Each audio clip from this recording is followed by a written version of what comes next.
Hello everyone, welcome to the story Wala. आज मैं आपके लिए लेके आया हूँ बहुत ही मस्त स्टोरी जिसे सुनकर आपका दिल बिल्कुल ही खुश होगा। आज स्टोरी सुनाने से पहले मैं आपके सामने एक फोटो लेके आऊंगा। आपको ये सोच के बताना है कि ये कौन इंसान है।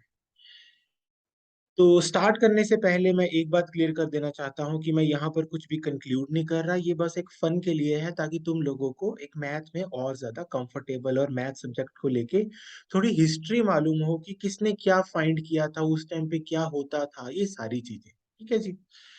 तो क्या कोई मुझे बता सकता है आपके बीच में से कि ये कौन है? कोई आइडिया? कहीं ये फोटो देखी हो? बिल्कुल देखी, किताबों में है इनकी फोटो। क्या अब कोई आइडिया लगा? तो जिसने भी 11th क्लास में एनसीईआरटी पढ़ी है या अपनी स्टेट बोर्ड की बुक्स में भी अगर उसमें मेंशन होता है, तो ये रहे फोटो जो पिछली फोटो में थे। ध्यान से देख लीजिए, दोनों सेम है, बस थोड़ा वो रिवर्स किया हुआ है फोटो को। तो ये है हमारे कैंटर जी, जॉर्ज कैंटर। तो बेसिकली आज हम पढ़ने जा रहे हैं कि कैंटर जी ने जो सेट्स का जो कॉन्सेप्ट था उनको कैसे सोचा, मतलब क्या ऐसा हुआ कि इनको मजबूरन सेट्स को डिफाइन करना पड़ गया। तो आप देख सकते हैं यहाँ पर क्या लिखा हुआ है। यहाँ पर लिखा हुआ है, the theory of the sets were developed by जो German mathematician George Cantor and he was the first. ये पहले इंसान थे जिन्होंने इनकाउंटर्ड किया था सेट्स को while working on trigonometric series. Trigonometry भी तुम्हें पता है, साइन थीटा कॉस थीटा। अब ट्रिग्नोमेट्री सीरीज मान लो ऐसी सीरीज जिसमें साइन थीटा कॉस थीटा आ रहा है। ठीक है। तो बेसिकली तुम ध्यान से देखो, अब हमें समझ आ चुका है who is he is George canter. इनका जन्म हुआ था 1845 में और इनकी डेथ हुई थी 1918 में। मतलब 19वीं सदी में इनका जन्म हुआ था और 20वीं सदी में इनका मृत्यु हो गई। ओके। अब ध्यान से देखिए, ये हमारी बुक का पहला पेज होता है और यहाँ पर एक लाइन लिखी गई है, बहुत ही इंपॉर्टेंट है ये वाली जो भी कोटेशन है। ये लिखी है G.H. हार्डी। किसने लिखी है? G.H. हार्डी।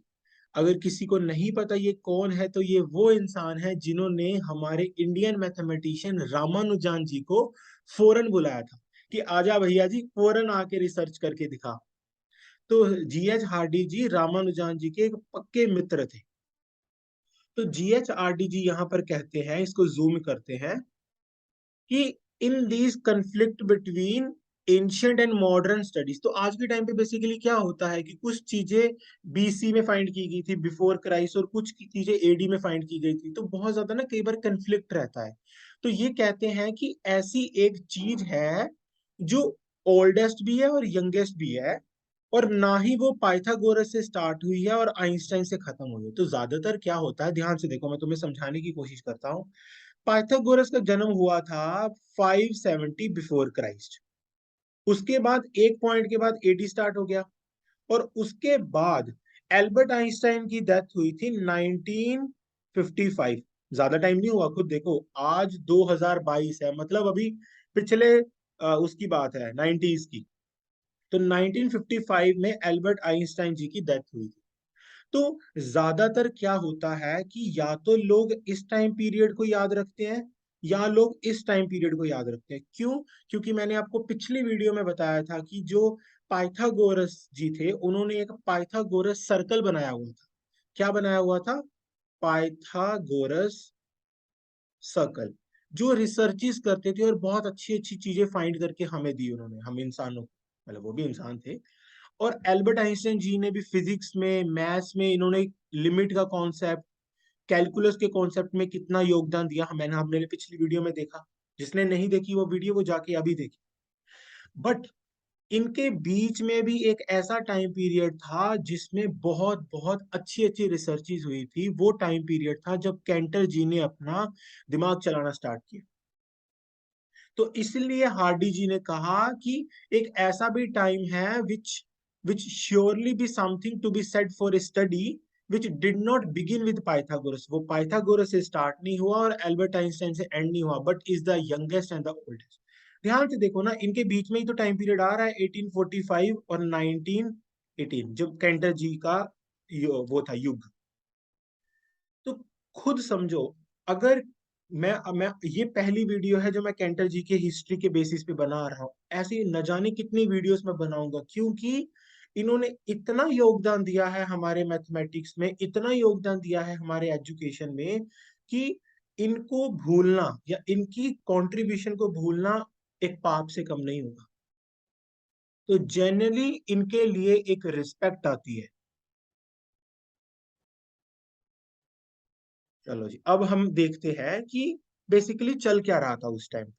तो क्या हुआ कि जो बाकी चीजें फाइंड आउट हुई थी, जैसे कैलकुलस को जैसे फाइंड आउट किया था, लिमिट कॉन्सेप्ट को, तो वो कॉन्सेप्ट ना धीरे धीरे अपग्रेड हो रहा था, जैसे टाइम टू टाइम। और एक मैथमेटिशियन ने ये निकाल दिया, दूसरे मैथमेटिशियन ने ये निकाल दिया, फिर वो चीजें कंबाइन हो गई। बट सेट थ्योरी की जो हिस्ट्री है वो थोड़ी डिफरेंट है। It is the creation of one person, George canter. इसे एक ही बंदे ने स्टैंड किया है, वो है जॉर्ज कैंटर। क्योंकि जॉर्ज कैंटर जी ने इतनी बेमिसाल, इतनी खतरनाक चीजों को खड़ा कर दिया, और वो इतना तगड़ा बेसिस बन गया हमारे मैथ्स के लिए। आज अगर किसी बच्चे ने मैथ्स पढ़ा है, तो वो कभी भी कोई कॉन्सेप्ट को सेट के बिना सोच ही नहीं पाता। तुम खुद सोच लो, तुम्हें अगर फंक्शंस की बात करनी है, रिलेशंस की बात करनी है, कैलकुलस, किसी भी चीज की बात करनी है, तुम्हें सेट्स को दिमाग में लाना ही पड़ता है। हम कहते नहीं है, let A B A set, let A B the set of natural number. आज हमने नेचुरल नंबर को भी सेट का नाम दे दिया है। पहले वो नेचुरल नंबर को सेट नहीं बोलते थे। जब देखो, जॉर्ज कैंटर जी का जन्म हुआ 1845, और हमने देखा कि पाइथागोरस जी के टाइम पे भी लोगों को √2 इरेशनल नंबर और रैशनल नंबर मिलने स्टार्ट हो गए थे, ए बाय बी वाले। हमने देखा था ए बाय बी वाले। उस टाइम पे वो इन रैशनल नंबर्स को सेट्स नहीं बोलते थे, वो इन्हें बोलते थे कलेक्शन। क्योंकि उस टाइम पे जो आज हम जिसे सेट बोलते हैं, ये चीज तो डिफाइन ही नहीं थी।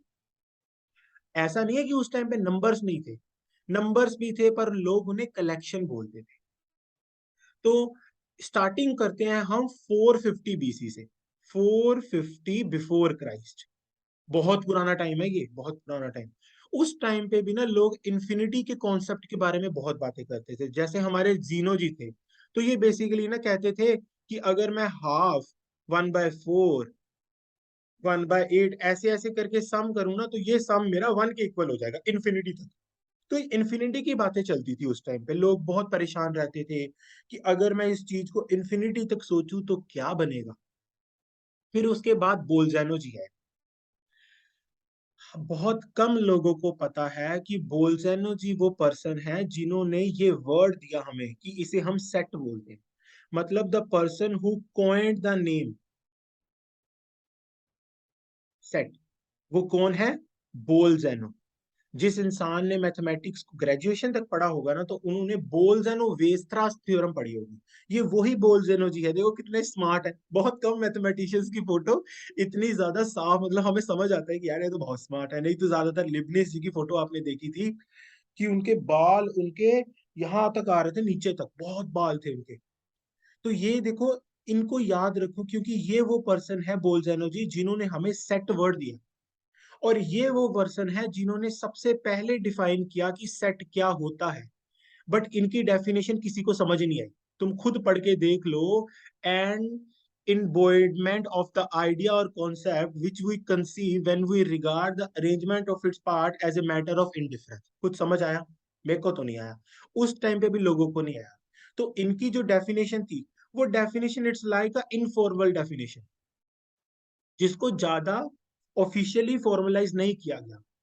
उसके बाद क्या हुआ, जब कैंटर जी बेसिकली अपना जो वर्क करते थे, जैसे कहते हैं ना हम पीएचडी करते हैं या किसी के अंडर काम करते हैं, तो कैंटर जी क्रोनेकर के अंदर काम करते थे। अगर किसी इंसान ने ये नाम नहीं सुना, तो उसने ये नाम सुना होगा, क्रोनेकर डेल्टा। बहुत ज्यादा मैथमेटिक्स में नाम यूज होता है, अगर तुम्हें नहीं पता तो याद रख। तो कैंटर जी इनके अंदर काम करते थे। तो क्या हुआ, इनिशियली कैंटर जी ना नंबर थ्योरी पे काम कर रहे थे। नंबर थ्योरी का मतलब है कि even, odd, prime numbers, twin prime numbers, इनके रिलेटेड जो काम होता है। फिर क्या हुआ, इनके जो मेंटर थे ना क्रोनेक डेटल जी, उन्होंने देखा कि जॉर्ज कैंटर का दिमाग बहुत है, और ये बहुत चीजों को बहुत ही ज्यादा इन्वेस्टिगेशन से सोचता है। तो उन्होंने कैंटर जी के अंदर ना एक वो देखी, जिसे हम कहते हैं कि पढ़ाई को लेकर तलब, पॉजिटिव तलब।